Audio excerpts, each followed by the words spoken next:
क्या देवी जिन्हें हम पूजते हैं सिर्फ एक मूर्ति है या एक ऐसी शक्ति जो हर इंसान के अंदर छुपी है? देवी के हर रूप में एक कहानी और हर कहानी में एक सीख। नमस्कार, स्वागत है आपका देवी सीरीज के तीसरे भाग में।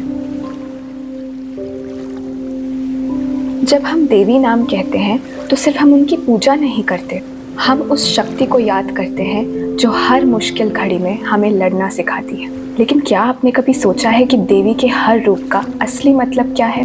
देवी का हर रूप हमारे जीवन का एक आईना है। कभी वो हमें साहस सिखाती है, कभी शांति और कभी खुद की शक्ति को पहचानना। माँ दुर्गा जो शक्ति और साहस का प्रतीक है, उनके 10 हाथ बताते हैं कि हम भी एक साथ कई जिम्मेदारियां निभा सकते हैं और हर चुनौती का सामना कर सकते हैं। माँ लक्ष्मी जो धन और समृद्धि की देवी है, उनका असली संदेश है संतुलन, कि धन तब टिकता है जब उसमें विनम्रता और कृतज्ञता हो।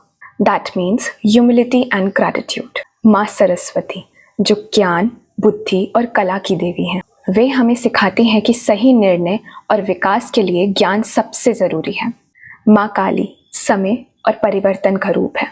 उनका उग्र स्वरूप हमें याद दिलाता है कि बुराई का अंत निश्चित है और कभी कभी बदलाव के लिए कठोर बनना जरूरी होता है। माँ पार्वती जो प्रेम, धैर्य और समर्पण का प्रतीक है। वे दिखाती हैं कि रिश्तों में शक्ति, समझ और संतुलन कितना जरूरी है। देवी के ये सभी रूप हमें जीवन जीने का सही तरीका सिखाते हैं।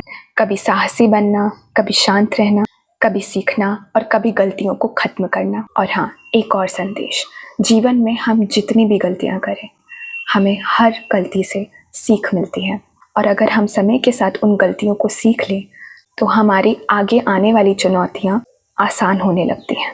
तो जितनी जल्दी हम अपनी गलती से सीखें उतना हमारे लिए बेहतर होता है, वरना चुनौतियां आगे कठिन भी हो सकती हैं। इसलिए देवी की पूजा एक परंपरा नहीं, एक सीख है जो हमें एक बेहतर इंसान बनाती है। अब आगे आने वाले देवी सीरीज के भाग 4 में हम जानेंगे कि देवी के प्रमुख रूप क्या हैं और उनका हमारे जीवन में क्या प्रभाव है। जय लिंगा भैरवी, जय माँ काली।